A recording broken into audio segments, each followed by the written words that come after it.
Welcome to How to Survive. We're here to get you through the stuff that can kill you. Oh, you mean like bear attacks and earthquakes and fires? Totally. And the stuff that makes you wish you were dead. Yeah, like having your heart broken or peeing your pants a second time. Check, check, check. Yeah. We should just play the music. Yeah. Ground is shaking under our feet. Mountains on fire, flooding in the street. Can't breathe the air, can't fight the feeling. Gobbling down Xanax ain't the way to be dealing. Gotta do better than just getting high. We gotta stick together if we're gonna survive. Ooh, how to survive. Ooh, how to survive.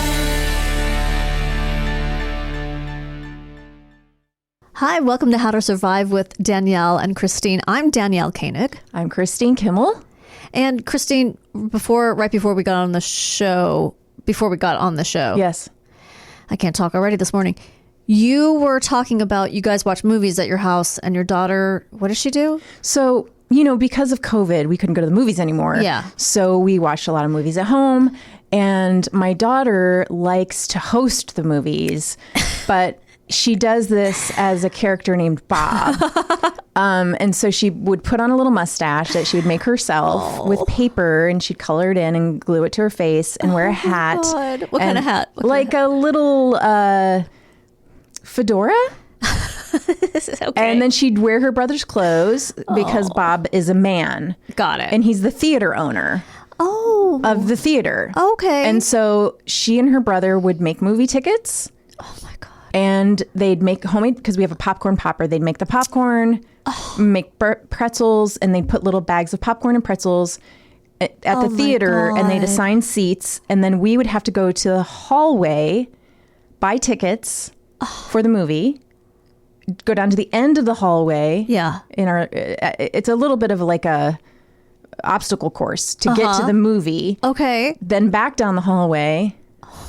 Go through like the living room to our seats, and then we'd get to pick which seat we sat in, which was just the couch or a chair.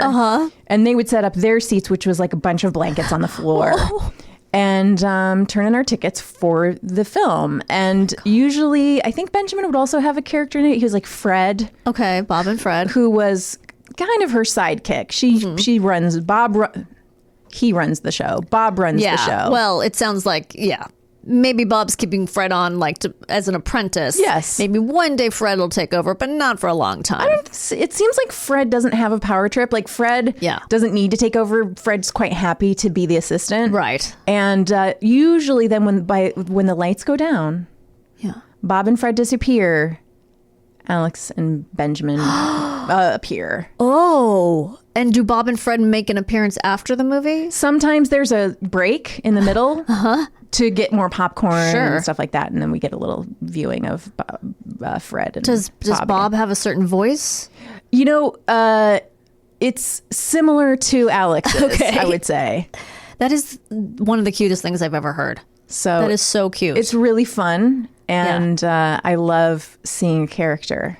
And do they, because we went to a lot of drive-ins during the pandemic, and even before that, we've gone to the Alex Theater in Pasadena, where they have the Three Stooges day or something, and then the person who gets up, who's the Bob of that theater, will go on and on and on and on and on and on and talk way too much because they just are so interested in their own voices. Is Bob brief? Bob is brief. Okay, yes. Bob knows you want to get to the film. Bob also wants to get to the film, luckily. Good. And does Bob pick the movie? Usually Bob and Fred work something out. Okay. Because there's sometimes a little arguing. Sure. About what the movie's going to be. Yeah. But they can come to some kind of compromise usually. Oh my God. That's so cute. It's the cutest thing I've ever heard. Have you ever seen a movie called Force Majeure? No. I know the phrase, isn't it like a legal expression, force majeure? It's French, so I don't ask me. Right. I only had 2 years of French in college, and I don't remember a lick of it. There's an Americanized remake called Downfall with Will Ferrell and Julia Louis-Dreyfus. Yes, I did see it. Okay. I did. So you know the premise. right? Yeah. You know that it's about a guy who sees an avalanche coming, right, and thinks, holy cow, I'm gonna freeze. And so he just runs away and leaves his family. Yeah. And then the downfall of, or what that means for his marriage and throughout the film. Right. It's a sort of literal and metaphorical title. Yeah. Right. Downfall, snow. Yeah. So that's a big clue about what we're going to talk about today. Oh, how to survive Will Ferrell dramas. Yes. No. How to survive. What is the actual, what are we doing? Will Ferrell movies. How to survive remakes of foreign films that were better, and you should see those. Kazan Cuisine. How to survive avalanches. Oh, okay. This is good. I am so excited. So they exist outside of Scooby-Doo episodes. They're pretty They're common. real. Oh, okay. I got a lot of information from the USDA.gov, Travel and Leisure. Wait, USDA, don't they handle meat and stuff? They handle all kinds of stuff. Okay. You can even get like makeup tutorials there. Do they discuss the new meat grading system as they're putting on eyeliner? Actually, they do. Yeah. I love it. Outdoor life, the climb with a Y, mental floss, so many more that I'll drop when I'm Not the art of manliness? You know what? The art of manliness did come up in a Google search, and I left it alone because you know what I think? That's That's Danielle's territory. That's all DK. Okay, so every year, roughly 100,000 avalanches sweep down mountains across the U.S. Wow. Killing 28 people on average. A year? 28? Every year. Oh my God, that's a lot. It's not nothing. That's like an afternoon showing of Force Majeure. It kills that many people. I just bet that's how many people would show up to watch it. Yeah, I mean, that's actually a decent showing for a foreign film. Yes. That feels pretty good. Yeah. Okay. So, the best way to survive an avalanche, according to Simon Troutman, a national avalanche specialist for the USDA Forest Service, is not to get caught in one in the first place. Well, duh. I mean, right? Yeah. Okay. Avalanche danger changes day to day, sometimes hour to hour. Okay. They're moody. Moody right. as all get out. Okay. Okay. To determine risk, go to avalanche.org. So there's even an app, I looked it up, called Avalanche Forecasts. Oh. So if you're going to be in an area where you're going to be with snow, you can just look and find out. So does it say what kind of things go into predicting? I'm about to tell you that. I love how on top of it you are. Well, I'm full of questions. Why not? If you're not going to be curious in life, what's the point? Exactly. The risks are calculated daily by avalanche forecasters on the ground who observe the conditions such as snowpack behavior, humidity, temperature, wind, and how those elements act on different terrains. Okay. So those are all the things. So how tightly the snow is. Yep. In other words, sometimes I have not been around a lot of snow in my life, but I understand that sometimes it is fluffy, sometimes it is slushy, sometimes it depends on how cold it is outside, right? Absolutely. Okay. It can be heavy like cement. Yeah. Which we're going to talk about in a bit. All right. Okay. Number 2. The number 1 was the don't be an asshole. Yeah, to begin with. Don't be an asshole. I think don't be an asshole is a lot of life. Yes. Right? I mean, that's just a good piece of life advice. Yeah. You could tattoo that on, your lower back. Yeah, but that would make you an asshole. It kind of would. Have the appropriate gear and training. So this is some intense stuff that maybe all of us as regular folk don't need necessarily, but for the people who are going like backcountry skiing and snowboarding, which I've seen a lot of people do when I've gone skiing, it's the people who are going like... What does that mean, backcountry? Backcountry means you're not, like say you go to a ski resort and you're going to ski the different ski... Hills, mountains. They're called something and I can't think of the word right now. Runs. Thank you. You're like, nah, those are too easy. Okay. I'm going rogue. Oh. That's backcountry. Oh. That's when you're like, I'm so good. You're the Tom Cruise of skiing. You're the Tom Cruise of skiing. Okay. You're like, I don't even need, I'm past Black Diamond. Right. That's not hard enough for me. Okay. So back, what is it called? Backcountry. Backcountry is like, sounds like a movie with Renee Zellweger or something, doesn't it? Backcountry. It might be. I think it's Old Country or something. That just reminded me, on one of the episodes, it might be the one that's airing today with Murray Valeriano. We talk about how we want the show Queen Pins to exist. And then there is a show called Queen Pins. Yeah, you're right. So I saw it one day. I was like scrolling through my phone. It might have been Instagram or something, and like an ad came up for Queen Pins. It's a movie. Oh, it's a movie? Yeah, and I saw it. And somebody who and is it who? Do you know who's in it? Yes, because I saw it. Oh my God, I'm so old. But it's not. It's Kristen. It's recent, isn't it? Kristen Bell. Yeah. Yes, that's what it is. It might have already been out when we were talking about hilarious. it, Chris. I may have already seen it. I'm just so out of my mind. With my memory is so bad. It's Kristen Bell. Yes. And what's this fucking face is in it? Vince Vaughn. Oh. And he is hilarious. Yes. Vince Vaughn and the other guy who I can't remember his name right now. He's a short, chubby guy. Oh, he played Andrew. He played thank you, Paul Walter Hauser. I don't know who that is. You might recognize him. Oh, right. Yeah. Remember they made a movie about. Was he in Lost? No. It's not the guy from Lost. Jesus. I thought he just cut his hair, maybe. No. Shaved.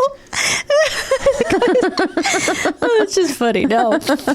They made a movie about the guy who was accused of setting the bomb off at the Olympics. And he played the guy. Richard Jewell. They made a movie about him. He played Richard Jewell. Okay. And so he and Vince Vaughn have they're very funny together, and they have a really, really funny scene. And the movie is fairly good. Yeah, and it's a true story. Did you watch Vince Vaughn in the movie where he switches bodies? No. Freaky? No, because we started to, and the first scene was so gory? Oliver scary. Yes, that we were like, no. It's so gory. Oh, the whole movie is so gory? Oh yeah. Oh well, that's not what Mr. Garden Garen? Squirrel over there said. Garen. My mic doesn't work? No, it does. Did you like it? Oh, I loved it. Well, he likes horror movies, but he just downplayed how scary it was. It's definitely like Freaky Friday meets Friday the 13th, right? Yeah, it's fun. It's supposed to be funny, scary. Yeah, I know. Yeah. But Oliver's not into horror yet. Yeah, we're edging our way into it a little bit, but Back to avalanches. yes. The gear and training. Okay. Emergency services are usually too far away from the scene of an avalanche, and time is important. A person trapped under the snow may not have more than 20 or 30 minutes, so you are your own rescue party. Oh, Jesus. Okay. Troutman recommends 3 essential pieces of gear that will help rescue yourself, a companion, or even a stranger. An avalanche beacon, a probe, and a shovel. So you're supposed to be skiing with these things? Or if you're backcountry hiking, backcountry snowshoeing, anything you're doing sort of off Are you gonna grid. I'm going to tell you what those are. Thank you. Okay, avalanche beacons are radio transceivers that pinpoint where you are. They're simple and easy to use. Everyone heading out for the day wears a transceiver and turns it on before leaving the house. I looked these up on REI. They're very common, and like they're different brands, and there's a lot of websites that are like, which avalanche beacon should I have? So is it that people in your party would be able to hear it, or someone else can hear it? Everyone has one, and then everyone meaning everyone in your group. Everyone in your group, and then the emergency rescue people can also find you from your beacon. Oh, really? I think if I'm understanding the rules correctly. All right, and if not, if like I was missing my uncle, I go to the emergency rescue people and I say, this is his beacon, and I have the other one. And I believe, and I hope I'm right, so say there are 5 of you and you all have the beacons, but you all get lost in the avalanche. Oy. But you set your beacon on, the emergency rescue people can also find it. So it's like a cell phone. It's like a signal that they can also track. It's not just that only you guys can find each other's. Okay, that's great. That would suck. I love that. Then you can use a probe, a collapsible fiberglass pole like a tent rod. Okay. So it's small, right? Yeah. But then you can open it, fwing, fwing, fwing. Yes. So that it's really tall. Like it telescopes out? Yeah. Okay. To determine the location and the depth of where a person is buried under the snow. So you just stick it down until the person's like, ouch, you got me. That can't be what it's for. You mean, I'm with you, we're skiing, I get avalanched on. Yep. I'm pretty sure the correct terminology. That's the verb. Yeah. I get avalanched. That's probably some gross sex thing. And, and you just go, where are you, Danielle? I can't see you. Poke, poke, poke. Yes. Seriously, that's what it is? Yes, it's to Okay. determine the location and the depth of where a person is buried under the Okay. snow. All right. I don't know. How else do you read that? I guess you're right. Until you hit human. Until you hear, Once located, you can use your third tool, a shovel, to free your friend. I see. Okay. Got it. Yeah. Okay. So is it one of those like at the beach shovels? I'm just trying. Yeah, I think so. You're like not. a I mean, 'cause trowel? it's going to be small enough that you can carry in your. That's what I was pack. thinking, You're not. yeah. You're not taking like a big garden shovel. I just have to tell you that yeah. just the thought of the sound of. Sorry, just the thought of the sound of scooping snow is causing me to freak out. Really, that's I'm the thing. 100% serious. My jaw is going crazy because the sound. You know, you might like it better if you're buried under the snow. You're right. You're right. I might appreciate the sound better. So it's being the free. metal against the. Yes. How are you with teeth biting onto popsicles? I know you told me that your husband bites popsicles in bed. Every night. In bed. Like 3 of them. How am I still married? I don't know. That is horrendous. I want to start a campaign of support for people to just tell me that No, you're sane. I'm sane. That's This is- totally bonkers. Yeah, Garen can't even handle me see? saying it. I don't know what happened to me as a kid that I just can't. Oh, my parents yelled all the time. That's it. That might Got be. it. That might be. Yeah, that is just. That's I'm why you really can't- sensitive to sounds. Oh, I'm so sensitive to sounds. Yeah. Like chewing. I mean, we still have to do that We'll talk episode. about that. Yeah, I know how to survive. How to survive your people's spouse. sounds that are coming from your husband. Okay. Surviving the avalanche. Here it comes. Okay. Many factors can affect the survival rate, such as how long you are buried under the snow, how deep you are buried, and the injuries you suffer. First, do everything you can not to get caught in the slide. Being in an avalanche is like being caught in a fast-flowing river. The most common advice is to move diagonal to the avalanche or try to make your way to the edge where the slide is not moving as fast and where Okay. you're not likely to be buried as deep. Now, at this point, you're on skis or snowshoes or something bad. Or is that helpful? You might be hiking. Okay, You got know, it. but Yeah. yes, there's a good chance you're on a snowboard or skis. Okay. Try to orient your feet downhill so that your lower body, not your head, takes most of the impact. You may also get into a tight ball as another way to protect your head. Oh, see, that would That seems make me feel like, that would make me counterintuitive. feel like it would. Bury more of you. Yes. Okay. Okay. This is like a fire advice. Do not try to outrun it. Yeah. I mean, that's a lot of natural disasters, right? Yeah. You're not going to outrun any of these No. things. Nature is Faster than you. faster than you. Yeah. That's a good saying. Nature is faster than you. Asshole. I don't know. It just felt like I it like needed putting something. asshole on the end of anything. Okay. In the event that the avalanche begins beneath your feet, act quickly and try to jump upslope above the fracture line. So if you're Okay. just like, grab something sturdy. Okay. Boulders and trees won't help you much in a major avalanche, but they could hold out against less powerful cascades. Okay. I guess so. Be an expert on which ones. Like, how do you know? Yeah. You're like, okay, I'm assessing it. I think it's just seems- probably a better idea to try. Yeah. That's If you my find guess. yourself in the path of one of these, try to grab onto a tree branch or sturdy rock. Okay. Okay. You want to stay on top of the avalanche so you don't get buried under mounds of snow and debris. Here's something interesting. It says swim. Utilize all your muscles. Swim with the current. And if you're struggling to stay afloat, violently thrash around so you don't sink. Oh, wow. I would think that would make you sink, the thrashing around. It says violently thrash around. So you're sort of moving the snow around you, maybe. Just kind of your arms crazy so you stay up above it as much as you can. Interesting. Okay. Okay. Here's another. Hold one arm up. So if you do get buried, you can give your rescue team a literal hand in help finding you. Oh my God. This is so scary. You know I hate being cold. I mean, this is my nightmare. This might be your... Yeah, forget the fear of dying. It's just the cold. I would just be whining the whole time. I would just be complaining. Well, I wouldn't even, you know what I mean? You don't want to because you don't use up that air. No. Oh, okay. I'm going to get to that. All right. Yeah, I mean, you can if you want, but you're going to die faster. No, I don't. Well, then I won't be cold. True. All right. You'll be unconscious for a while before you die. Okay. Oh. Here we get to it. Here we get.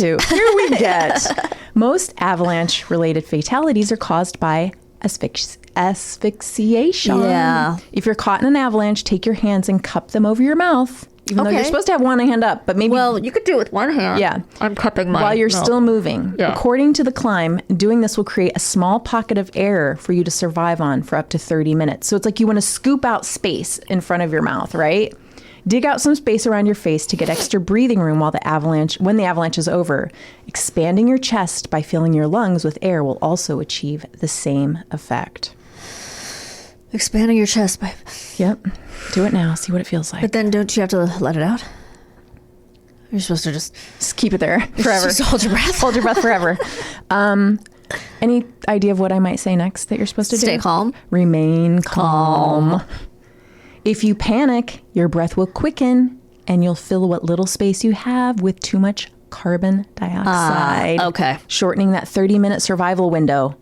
Try to breathe as steadily as you can so the rescue team has as much time as possible to come and find you. Wow. This is really one of those visceral things where I'm actually getting scared thinking about it. I love it. You love scaring me. I love to scare you. She's like, come on over to the anxiety side. With me. Well, I do think it is scary when you really start to get into it. Yes. You know, I don't really think about avalanches too much, but when you do, you're like, holy. Whoa. See, this is why I'm an indoor plant. Yeah, and I'm not. And so it's good to think about this stuff. Okay, here's something. What if you're in your car, just driving along, la-dee-da, minding your own business? You're not actually even going to go ski. You're just driving past a bunch of mountains covered with heavy old snow on your way somewhere to some resort that you're going to swim at the heated pool, Danielle, because you're not a skier. Right, because I want a hot toddy. Yeah, you're not going to go. You don't go ski. You're not backcountrying. No. You're just driving past mountains. But then... an avalanche comes. Oh my God. On top of your car. Okay. Do you want to know? Yes, yes, of course I do. All right. Weirdly, I got opposing information. Oh boy. But I'm going to go with the information that I think makes the most sense. Okay. And it's from Motor Speed News. Does it involve the life hammer? It doesn't. Oh. It doesn't. But weirdly, I was looking at a catalog last night, which this is just... I guess I don't have it. A short digression. Sharper Image. Yeah. You know that catalog. Is it still around? It is. We got one in the mail. I thought they went out of business. They're still around. And they had all of these different key rings that were like your emergency key ring set that had like a tire gauge and a knife and, no bottle opener and an air filler thing and all the things you would want for your car in case of an emergency. Yeah. And guess what else I had? Window breaker. On the keyring? On the keyring. Oh, okay. So I was like, I wonder if this works as well as the life hammer. Because it was so little that I was thinking, I think you need a little more heft. Well, here's the other thing I'm thinking. I'm just going off, you don't have to use keys in your ignition to start the car anymore, obviously. Most cars are push button. So my point being that your keys might not be totally readily accessible to you were you in one of these things. For instance, how are you going to find them? They could be in your purse. Yes. in my life, that's a 20-minute hunt just right there. Oh my God. There's 5 things in my purse, but I can't find my keys. No. And it might be even in the back seat. You've just gotten in a car accident. And it could have flipped all over the car, and who Yes. knows where it is. Yeah, that's what I meant. Because if it's in the ignition, it's in the ignition. But if it's not, you know. Yeah, I agree. I think you have to stick to the life hammer. I like the life hammer. That's on your console somehow, because then you pull it. So if your car does 50 loop-de-loops, it's there. You still can grab it. Yeah. All right. Life hammer, we still love you. Okay. If you see an avalanche, do not attempt to drive through it. So you see it. Why would you? Well, I mean, I'm just thinking of like snowboarder dudes. They're on their way to Mammoth, and they're like, we can drive through this. Let's drive through this. Yeah. Okay. I mean, I could see where it could be kind of fun. Yeah. Until it like kills you. Yeah. Until that moment of death, you're having a good time. Additional avalanches are likely. Stay in your vehicle. Right. Okay. If you are caught in an avalanche, stay in your vehicle. Someone will come to your aid. It is very dangerous outside your vehicle. Turn off your engine. Carbon monoxide can kill you. Do not smoke. Wouldn't you want to, though? Yes, I was going to say, if any time to smoke, my God. Stay warm. Put on additional clothing. Report if from your vehicle, if possible. Report it. Like if your cell phone has a signal, obviously. Yeah, right. Have a kit in your car, that wool blanket that you have from the fire stuff. Right. You're going to need it. Here's something I wanted to look up. What if you don't have enough water? Can you eat the snow? What do you think? Yes. Nope. Why? Okay. Here's what I looked up. This was also very contested on the internet about snow and if you can eat it. If it is cold enough for snow to be present, then it is cold enough for hypothermia. Since any volume of snow is mostly air, this means you'd need to eat about 10 quarts of snow to yield 1 quart of water in your belly. Forget about brain freeze. This is core freeze. If you're dehydrated in cold conditions with snow, find a way to liquefy the snow outside your body. Melt it with fire. Place it in a black container in the sun to absorb solar heat, which you can't do because you're because you're not allowed to get out of your car. Do anything other than eating it to melt it. Because it's going to make cold it's in your too stomach. cold, and you're trying to stay warm so you don't get hypothermia. You don't have your car's off. Okay. So can I use my cigarette lighter in my 1978 Chevy? You sure can. To heat it? Okay. Mm-hmm. Well, yeah. For some reason, as soon as you said, what if your car is in an avalanche, I just pictured an old car. I pictured a 70s car. Yeah. I guess you're in a Stephen King movie. You're in The Shining. That's it. And Cujo's in the he's snow. Sure. He's still able to get you. I don't know. He's a rescue terror dog. You just rescued a dog. That's Cujo, but he's in the car with you. Who saved who? Oh my God. Would you like to hear someone who was in an avalanche? Yes. Okay, this is great. This is a first-person story from Huffington Post called I Survived an Avalanche. Everybody should go read it. We'll put it in the show notes, eventually to be on our website, which is launching soon. Yes, we're working on it. It's looking good, everyone. Okay, Megan Hunt tells her story in an essay. It's riveting. Okay. She was living in Mongolia because she's a total badass, Megan. And then she decided, you know what, I'm going to Taos, New Mexico, and work as a line cook at a ski resort. Sounds like your life. Right? Yeah, just random jobs. That's me. She's like, I'm going to learn to ski and snowboard. What could go wrong? Okay. That all changed on March 13th. She writes, the mountain had been getting heavy and wet snow for 2 days, and that Wednesday was a lighter powder day, but with winds gusting at 75 miles per hour.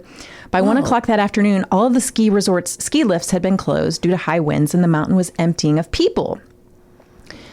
2 snowboarders, I learned later, had been frustrated with the weather and lack of accessibility to fresh snow, so they entered private land above the house where I was staying in hopes of getting a few runs in before nightfall. Oh, boy. Backcountry, Jackasses. right? Yeah. A half mile below them, I had just gotten out of the shower and was laying in bed reading a book. Yeah, as you do. Basically the safest thing anyone could possibly do in a ski valley. Suddenly, I heard what sounded like snow falling off the roof, only louder. I looked out the window above my bed and saw trees and snow rushing toward me. And then there was only darkness. Oh my God. When I regained consciousness, I was buried under 8 feet of snow, and I had no idea what had happened. In her house? Yeah, in her house. Where I was or why I was freezing. Remember, she just got out of the shower. Oh, God. So now she has wet hair. Chris, yes. this is just getting worse and worse. I know. She was like in a little tank top and underpants. I don't like going to the movies with wet hair. No. My God. I don't ever leave my house with wet hair. Where I was or why I was freezing, I literally thought I was dead. I tried moving my body to shift the snow off me, but all I could move was my left arm from the elbow down. Stuck under the weight of all that snow, I couldn't think of a worse scenario. I was in my underwear, and I couldn't be sure if anyone even knew where I was when the avalanche struck. I screamed with everything I had inside of me, but I couldn't breathe deeply enough to make much noise due to the lack of oxygen. Oh my God. My bruised lungs and the crushing weight of snow on me. I didn't know it at the time, but 8 feet above me, my roommate and neighbors heard that one scream. Okay, again, read the story because I'm leaving out a lot because when they find Megan, she writes, I had been buried under 8 feet of snow and trees and wall. What? The wall was on top of her too. What? For 40 minutes. Oh my God. Oh my God. And was a frigid 94.5 degrees, officially in a hypothermic state when my rescuers got me into an ambulance. Okay. If you're buried for less than 18 minutes, you have a 91% chance of survival, but it drops to 34% sometime between 19 and 35 minutes. If you're buried under 6 feet of snow or more, your chances are almost 0%. Wow. As it is unlikely anyone will be able to dig fast enough to get to you before you run out of air or succumb to injuries or hypothermia. So like she was just so lucky.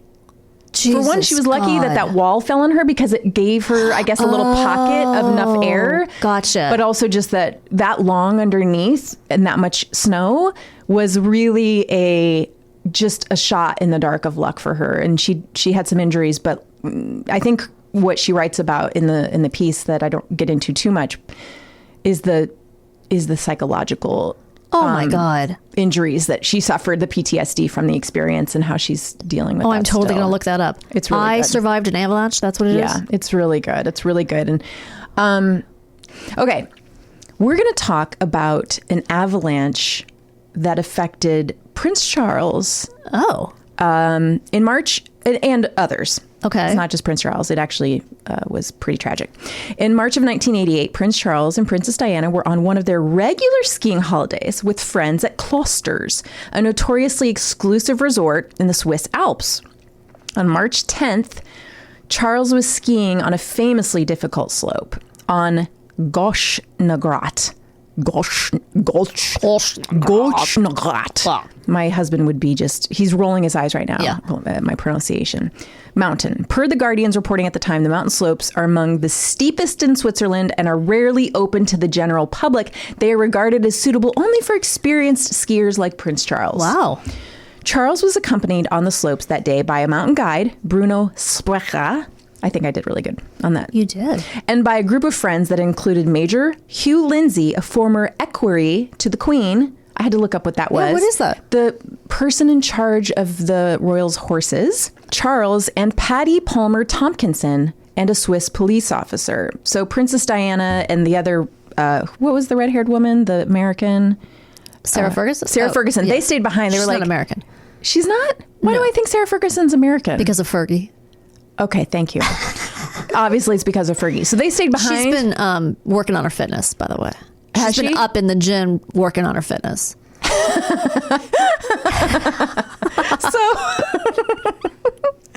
So the two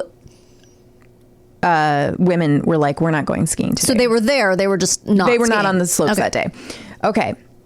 So when the group was in a stationary position off-piste, meaning off-piste means they were away from the prepared ski runs, an avalanche happened. The avalanche began above the group, who were able to take cover, but Hugh Lindsay and Patty Palmer Tompkinson were caught in a sudden snow slide. Oh, God. Palmer Tompkinson suffered severe leg injuries while Lindsay was thrown 400 meters. I looked it up. It's 1,312 feet. That's a lot. That's a lot of feet. God. That's a long way down. down the mountainside and buried by snow. Prince Charles and the other members of the group were injured, and they tried frantically to dig their injured friends out with their bare hands.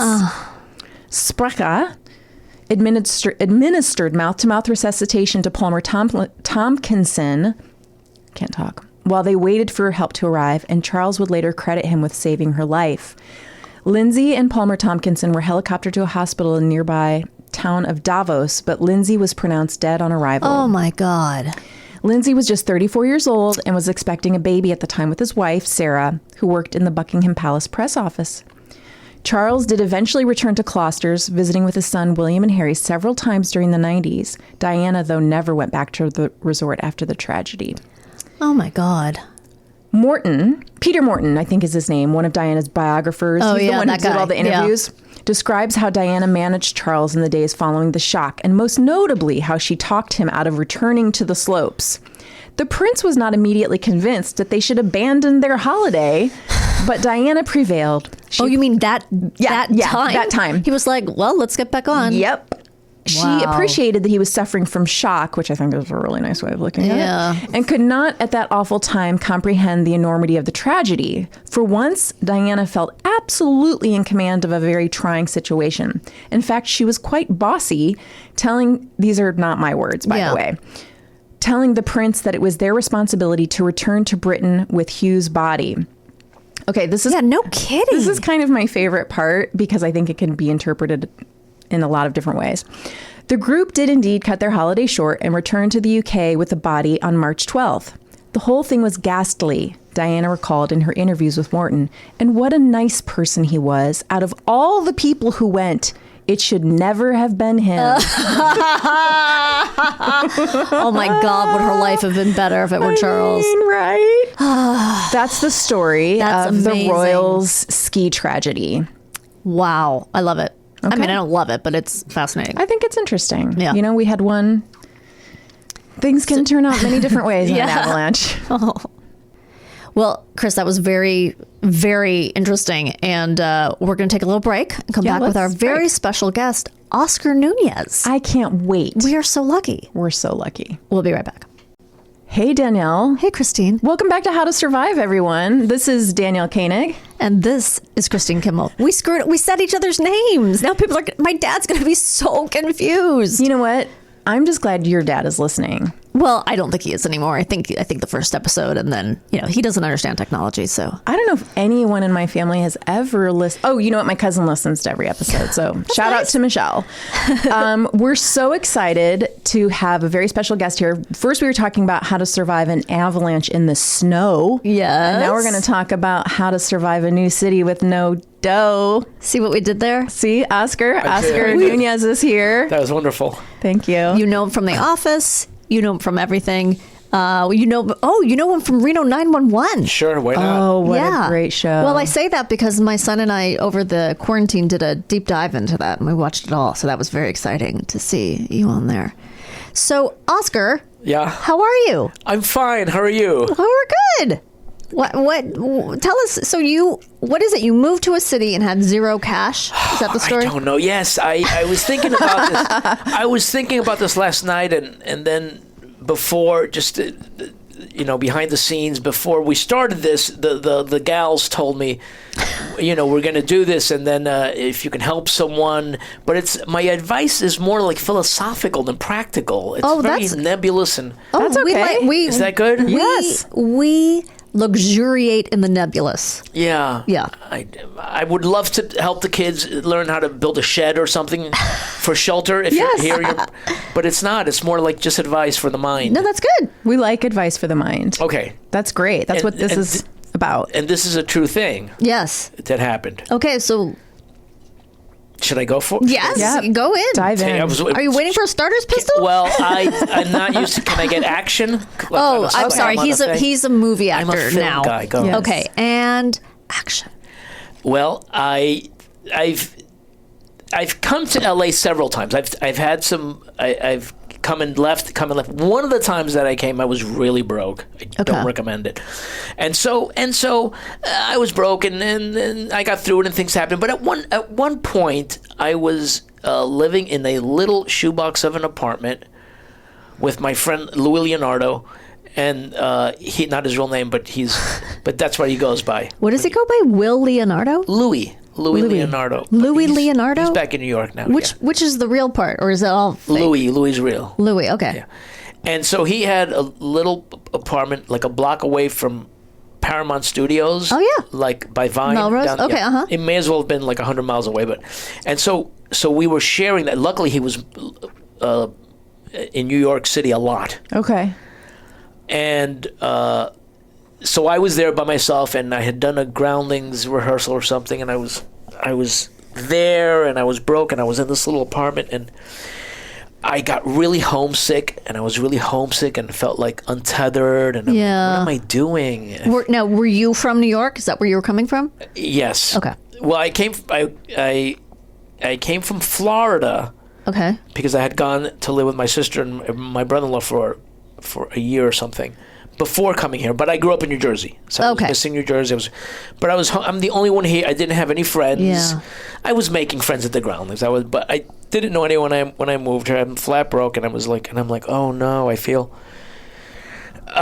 so homesick and like out of sorts. I'm like, what am I doing in this little place? Like, this is insane. Yeah. And I was listening to NPR, and Ram Dass was speaking. I don't know who that is. He's like a yogi master meditation guy, right? Yes, exactly.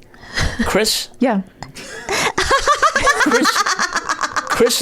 Danielle knows who he is. I know, I don't. So one of you, okay. I thought it was like a computer program. Ram Dass. No, yeah. That was an early... No, he was before the computers. Am I right, Chris? Yes. He was a guy who was with a group of fellas, and they were, I think, at Harvard or Yale, but I think it was Harvard. Dr. Timothy Leary, and they were professor, and Ram Dass, and they developed LSD. Okay, I know the Timothy Leary half of that. He was part of that little gang, and they tripped balls off, and they And Ram Dass, I don't know his real name, but he went to India, and there he became, under his guru, he became Ram Dass. They named him. Oh, okay. And then he became this guy, like Chris said, who's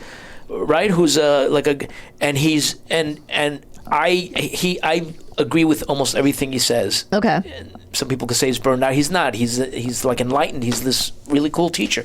And he was talking. He was on NPR talking, and he's like, and I'm listening, and I'm like, oh, it sounds like he's talking directly to me. When that happens, it's kind of weird. Right. And he's telling a story, and he's like, he says, now I'm Ram Dass. He says, I was touring, and I was at a hotel, and I had left Massachusetts, and my family disowned me because he tripped balls and changed his name. Right. From some Jewish name. He was like, until like right up to Ram Dass, and they're like, what have you done? And he's like, my mind's open. And he's like, and so my family, I have no place to go. I'm in this hotel, and he said, I was walking down the hallway, and I went in my room, and I sat down, and I was like, where's my home? And he said something like, and I put my feet up on an ottoman, and I was home. And then he laughs for 5 minutes, because that's what Ram Dass does when he says something heavy. He just starts laughing. He laughs. And while he was laughing, something clicked in me, and I'm like, oh, you're home. I'm here. This is where I am. And he's like, wherever you are on the earth, that's you. That's where you are, man. You're the party. Like, when you're at a party and you leave early, and you're like, I'm missing something. You're not missing anything. You're the party. Oh, I like that. Yeah. Yes. And he says, he's like, you're home. You're always home. You're where you're supposed to be at all times. And I was like, and I just relaxed, and I'm like, really? I'm like, yeah. I'm like, I got this. I'm like, this is, and it was Ram Dass. Did you know who this guy was before you heard him that day? Yes. Okay. I've heard him speak before. All right. This was back in the mid-'90s. I think I came here like around when Jimmy came here, like 94 or something, 95. I was in the Sunday Company in 98, and I the Sunday Company is like the big company at the Groundlings. Yeah, the one before the main company, but he put you on stage. And I came to LA a couple of years before that. Okay. So and I've heard him speak before that a couple times about taking drugs, whether or not to take them, hallucinatives, whether or not to take them, and they're not for everyone, and when you take them, the atmosphere has to be right. His tripping thing, his philosophies on life. Do you do, or have you done hallucinogens? Is that your thing? Back when I was, And I grew up in New Jersey. Well, I don't know what that means. You could do drugs anywhere. No. I grew up in New Jersey in the late 70s, early 80s. We had good drugs. They were we had all sorts of drugs. I did everything but heroin. I would never do that. But I, did cocaine and mescaline and acid and stuff. Not a lot. Is mescaline? It's a lighter form of acid. Oh God! I just hear the words acid and I feel pain in my back. Because they say when someone says the words spinal fluid, like it affects your spinal fluid, I'm like, I'm good. I'll have a rosé. I recommend a rosé over acid. It just scares the shit out of me. I did it a handful of times. Yeah, you can't do it a lot, right? I don't recommend it. No, I don't even know if I recommend it at all. But it's not the end of the world. Right. Ram Dass, to quote my famous Ram Dass. Yeah. It depends on who you're with. It depends on when we were taking drugs, they were different than now.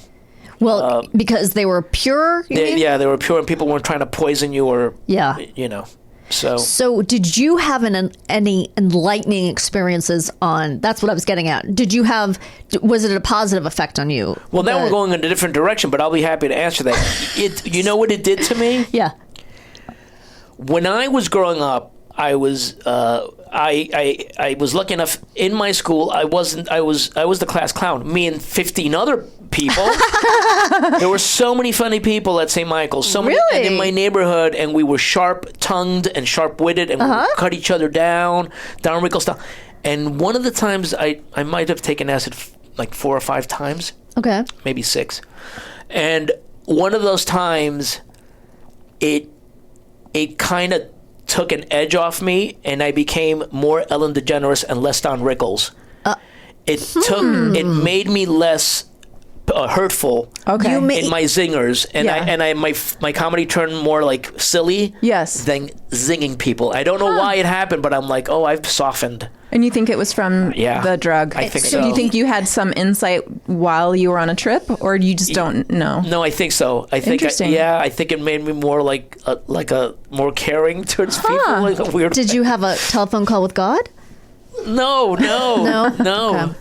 You became more like Ellen on stage, but less like Ellen in real life. Yes. Got it. Although I don't know, but I've met her a couple of times, and she's always been fine. She's nice to you because you don't work for her. I know, but she's also under a lot of stress, and people, she's. I've heard. What has she done? I don't know what she's done. Because I've heard stories from people who worked on the show, and she was terrible to them. Physical slapping, or just being just being mean, saying mean things. I'm just imagining Ellen taking off her gloves and slapping someone across the face. You mean being mean like a fella, yelling at people?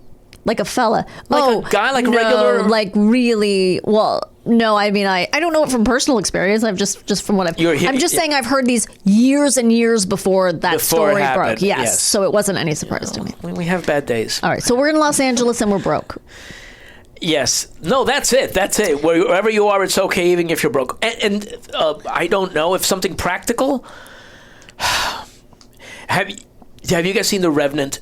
Is that the movie with Leonardo DiCaprio? Yeah, and the bear. Yeah. Yes, but also the horse. He rides a horse off a cliff. Yeah. God knows why. And they land on a pine tree. Spoiler. And God knows why. Right? Yes. And then he's cold, and this is something cowboys and Indians did in the Wild West. And they open the horse or the deer. You shoot something. Yeah. You empty out. And you crawl inside the cavity. Yes. And you'll survive the night. Okay. Yeah, I learned that from Star Wars. If it's cold. They did it in Star Wars too. Yeah. So if you're in LA and you're homeless and it's getting real cold, a hobo will do.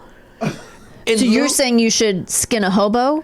Only if you have to keep from from dying. Right. So you need to find a big person, a big hobo to accommodate or make you. yourself small. Well, I'm already pretty small, but I'm saying you'd have to find someone. Anyone will do for you. Yeah, I could. Yeah. Anyone will do.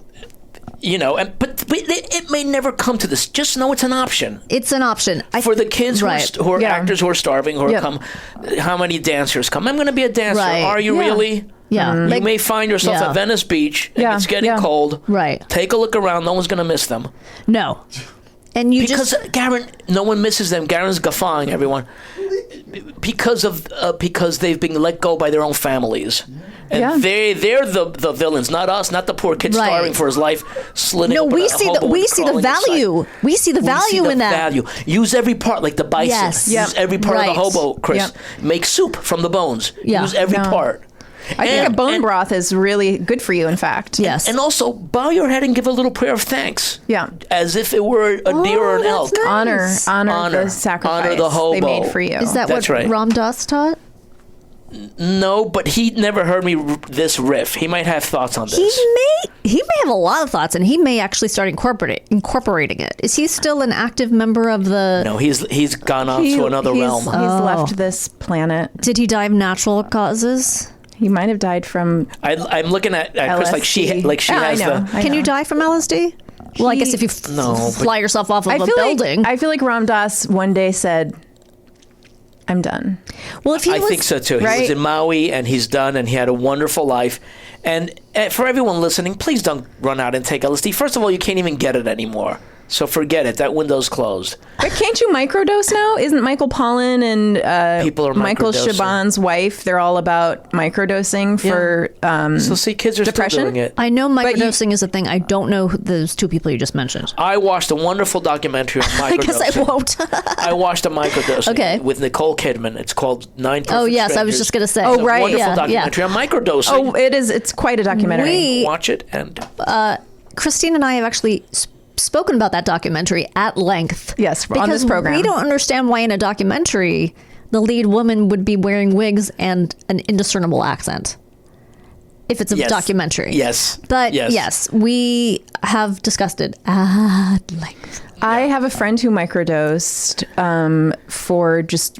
You can set an intention. There's a person you can go, like, who's a trained therapist, and you can go to the therapist's house and microdose. You need that, yeah. You set an intention, and then you, like, I think, lay on the floor and cry for 9 hours. It didn't do that without drugs. Yeah, thank you very much. I can do that for free at home. Yeah, So I don't want to do that. I don't want to do that either. It didn't sound... I thought the point of microdosing was you don't have a crazy strong reaction because it's so small. Am I bananas? I thought that it was just like you get through your day by microdosing. I thought that's I might be mixing things together. Are you thinking of that other ayahuasca thing? That's it. Yes, I'm thinking of ayahuasca. Oh, ayahuasca is a different... But it's like a led experience with ayahuasca. So that you're with a sort of trained professional who guides you through the experience. And you're shitting yourself and throwing up.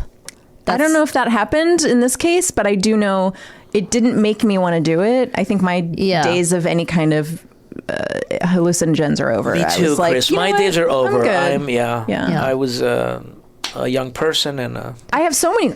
I still have a lot of questions. I don't understand. So I have a question. Is this helping kids? I thought with the show. No, why did you think it was about kids? I thought it was. They told me. I read the emails. Like, we're going to help kids get through this, Oscar. Okay, no. Think of a thing you had to. You had a. When you say kids, do you think like children? Did you do LSD more than 6 times? Men and women in their 20s and 30s who needed help. Like us. Oscar, no. Yes. There's nothing about kids. We talk about like shitting your pants and like... And how to get through that. How to get through that and surviving. No, it has nothing to do with kids. I don't know. You did more drugs than you remember and you're reading things. I may have. Yeah. That's okay. We do think it's good to help people though who do just. I was broke when I came to LA, and I didn't. How broke? I was compare. ridiculously broke. I had to leave and come back. I had to live on somebody's couch for a year. Yeah, I kind of did that too, Chris. Yeah. I had to call my cousin in New Jersey and go, I'm going to be homeless. Any ideas? He's like, dude, call Louis Leonardo. Call Louis. He knows who you are. He graduated with me 2 years after you, Oscar. He knows you. Call him. And I called him up, and he's like, dude, I know who you are. I'm going to go to work. I'm leaving a key under my mat. Come and let yourself in. Oh, my God, like, so nice. Yeah. Wow, he saved your life. Saved my life. What was your plan before that? Or there was no plan? Before that? Well, in other words, you already arrived in LA. I was here a little while, ran out of money, and I'm like, I may have to go back. I might have to go back. How did you support yourself? When I got here? Well, you were broke, but you had to work somewhere, right? You had to get a job. So what kind of jobs did you have? It took me too long to get a job. I wanted to wait tables, and I couldn't get a waiting job. I'm like, oh my God, this is what the hell is happening? I finally ended That's up. how hard Los Angeles is. Yeah, Even yeah. getting a waiting job then, is, yeah. And then I broke into, and then I got a waiter job, and then I got a job as a teacher's aide. Okay. For LA, I said I need a kind of a real job. Yeah. And then I did that for a couple of years, and I couldn't even audition. I was just working, saving up money. Yeah. Okay. Yep. Yeah. And what did you do when you first got Oh here? my God, I had so many jobs. I worked at a yoga studio. How I know about Ram Dass is because I was a yoga instructor. So I That's worked right. at yoga studios, but I worked like as an office manager because working as a teacher, you don't make any money. Right. I worked at the Hollywood Improv. I lied and That's right. said I knew because I saw an accounting job at the Hollywood Improv and I had no accounting experience, but I lied on the resume and was like, yeah, I know about numbers. I started working up in the little attic. Yes, I know it. I worked up in that attic Yeah. for, I don't know, a couple years. What did you do with the numbers? It was just Shoot 'em spreadsheets. up It and was like, spit I 'em don't even out. know what I was doing. I learned on the job and like got yelled at by the boss that like, I remember he would say, because I worked there over the summer and I'd wear like sandals and he was like, no man's going to want you with those rough heels. You know who would have accepted you and celebrated you? I don't. Ram Dass. Yeah. He Well, could have got the receptionist. He could have put you anywhere in the office. he wasn't around You at the would have time. fit in. No, unfortunately. He likes the texture. He does. He would have celebrated. They had you in an attic, literally. Oh, Haven't you ever been up there? Oh, you don't really do stand-up, so you've not been in the I've been improv. at the Groundlings attic. But Oh, okay. not at the- Yeah. Yeah, it's like not this the little improv. tiny It's really small. attic that you have to crouch to get in, and then there's no windows. And I think you used to even be able to smoke up there. Did you keep a diary I should have, but about all your tribulations? yeah, my feelings. I worked at Starbucks. Garen got it. Thank you, I Garen. got it. I just didn't know how hard I was allowed to laugh. We at all it. got it, but it's too soon for me. I'm not gonna, Danielle, and I'm Oh, surprised the only at you. Jew in the I'm room surprised gets at you. Yeah, You're allowed to make that joke. I'm allowed but to I make don't that know if That's- I'm allowed to laugh at it. She uses it as a double-edged sword. Yeah, I'm allowed to. Cuts like a knife. How dare you? I know. Yeah, have we started? I think we're still warming up. I was just going to wrap it up, actually. But Oscar, do you have anything else to add? Do you want to talk about how the thing for the children, as you think the show's about, I wanna would just be help the about kids. I wanna how help you them. survive well, you told living them in Los you Angeles. told them to murder a hobo and get inside of. You know get what I would inside say? its skin. Only when Unhoused necessary. person. Unhoused person. Yeah, treat him with respect. Yes, but because I wanted to give a practical thing, something like for it. their mind. You did. You are the party. Don't worry about it. That is so interesting. I also and to tie in with that, I picked up a book on the street in New York from a person selling stuff on the street. And St. it was- Mark's? Yes, around there. And it was called If You Meet the Buddha on the Road, Kill Him. And Okay. that helped me tremendously too. And that's basically the same thing. Don't join a cult, Yes. Yeah. and you are enough. Okay. That's my message to the kids. I like I that. like that. I like all that. Yeah. Yeah. And don't freeze to death. Right. They're there, bless them, and then use them. That's what they're I there mean, for. I could see that defense maybe working in Minnesota or something. I'm not sure in Los Angeles you can it's get away with. Well, it depends because as I was talking to a ranger the other day, and it seems the numbers are out of control, so they need to be culled anyway.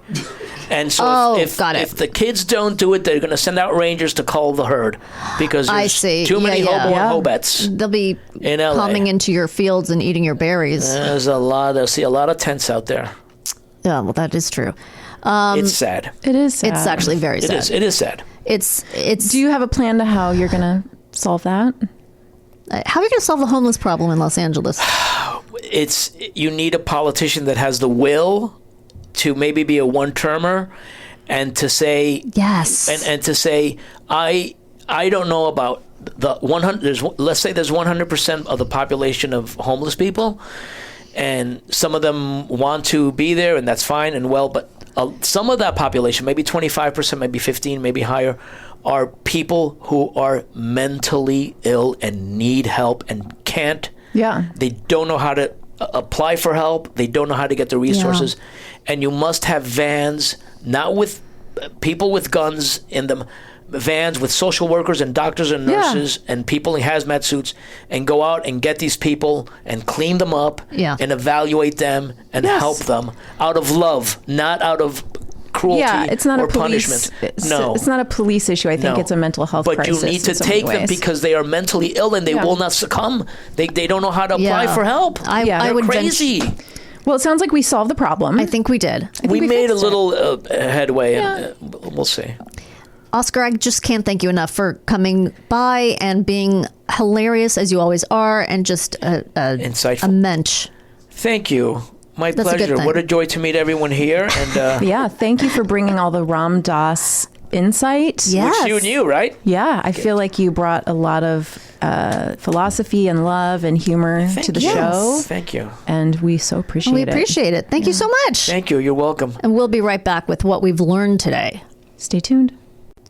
Welcome back. I just can't believe how fun it was to have Oscar with us. That was It's just great. awesome. And he's apparently going to be in many movies coming up. I mean- Sandra Bullock.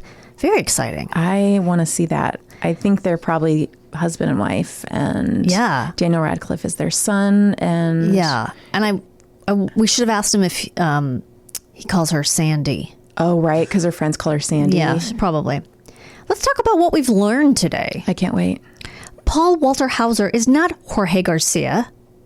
Those are two different people. Probe until you hear the ouch. You do not bite a popsicle, especially in bed. Nature is faster than you, asshole. Thrash and swim. Don't try to drive through an avalanche. Don't eat the snow. Luxuriate in the nebulous. Wherever you are is okay, even if you're broke. And you are the party. Oh my gosh, I want that on a shirt. It's really good. And I believe, Chris, you have a letter from a listener? I do. I have a fun letter from Beth in Traverse City, Michigan. She says, "Hi, Kristine and Danielle, loving the podcast. Thank you. I had to write to tell you my brother just survived a bear attack." Oh my God. Holy Ghost. I know. I am really excited. I mean, I'm thankful her brother survived a bear attack. It happened about a week after your bear episode was released. Did we cause it? I think yeah. God, for I don't sure. know. What are we doing? He was in a bunch of articles and even was referenced on Late Night with Seth Meyers. The articles did get a few details wrong. All right, clear it up, Beth. It was a brown bear, and my brother estimates it was about 500 pounds. Oh my God. He lives in Alaska and was bicycling with a friend. They said the bear came out of a stand of trees and was 10 yards away, running faster than they could bike. Oh my God. Of course. Yeah, you can't outrun a bear. Or My a fire. brother could see it was going to attack him at chest or head level. So he got to the ground and curled into a ball. Brown, lie Yes. down. And It works. The bear was then over top of him. Okay. It bit his leg, so he gave a kick to its snout and then it ran off. Good job. Very impressive. All this happened within about 5 seconds. Neither had time to use their bear spray. They had bear spray with them. Okay. Got it. They're smart. My brother says he is paranoid. So he carries a pistol as extra protection, but didn't have time to draw that either. It took a chunk out of his leg and punctured his bone. Oh my God. Garen, it's okay. It's okay. It's okay. I would pat if I could reach you, I would pat your arm. Puncture. He is on crutches and still laid up a month later. He works construction, so this obviously isn't easy for him. Oh. Man, that bear should have to pay him like some kind of, Restitution. yeah, like lost wages, Yeah. right? Also, tell your brother to listen to our show. Yeah. Just, to get you through. Yeah, he can just lay back and enjoy Yeah. the sound of our voices. And for other things, he's in Alaska. There are a lot of things. He could be in an avalanche, Yeah, well, he could be, except for all the things we've talked car. about. Yeah. He could be underwater. Yes. Tsunami. Everything. Poisonous spiders is coming. I Yeah. mean, he's in a lot of danger. He also guides various tourist outings and events, including whitewater rafting tours. Oh my God. Driving stow machines for camera crews during the Iditarod race, trips to the moly. Arctic Circle, and coincidentally, bear hunts on Kodiak Island. So this guy's the opposite of me, basically. Yeah, He's this the guy- opposite life. He's like Bear Grylls. Right. I mean, sorry but he about bear the- hunts, so no wonder the bear went after him. Yeah, I mean, that the guy bear heard yeah, about it, and he was like, "Hey, that's not cool. motherfucker, why Yeah. don't you leave me and my bear friends alone? Yeah. We know you've got your gun and you're just out pointing it at us, and we don't like that. So how about I take a chunk out of your leg and see if you like it? I mean, you don't eat bear, so what is the point of bear hunting? Maybe they Just do a eat trophy? bear. Oh, I've never heard of that. I don't know. Yeah. All right. Well, I hope he gets better. Yeah. And I hope he's learned his lesson and doesn't hunt bears anymore. Okay. Thank goodness he knew what to do, says Beth. I share none of his survivalist knowledge. Well, you're learning, Beth. Yes. Because you're listening to the show. Yes. So pretty soon you're going to be dropping knowledge on him like nobody's business. That's right. And was happy to stick very close to by his side while visiting. Aww. Looking forward to more tips that I hope I never need, Beth. That was very sweet. Yes. Thank you, Beth. Tips you hope you never need. That's our show. It's That's tips you another, hope, tips you hope you never need. That's right. Well, we love to hear more stories like this. This is what we live for. Yeah, write to us. Let us know what's going on with you. If you found something funny or found something like, oh, that's not what I heard about that, that's fine too. Yeah, if you want to correct us, we're open to it. We love being corrected. Yeah. It's like, it's our jam. It's our kink. It's our kink. Correcting us. Yeah, thank God we were born women. Oh, yeah, because we really thrive on being told how wrong we are about things. Podcast how to survive at gmail.com is where you can send us emails, and then we can include you in our segment called Well Actually. Yeah. What's our Instagram and Twitter handle, Danielle? You want to tell the audience? Pod How to Survive. Yep. And you can, please tweet at us or Instagram at us. I don't know what the lingo is for Instagramming, but that's okay. You can Facebook, like and subscribe and give us 5 stars. There's no option to give us less than 5 stars. I just learned you can only give us 5 stars. That's right. And positive reviews are the only thing that it is accepted on our it's weird podcast. Yeah. So we had so much fun this week. We hope you did as well, and we will see you next time. Goodbye. Bye.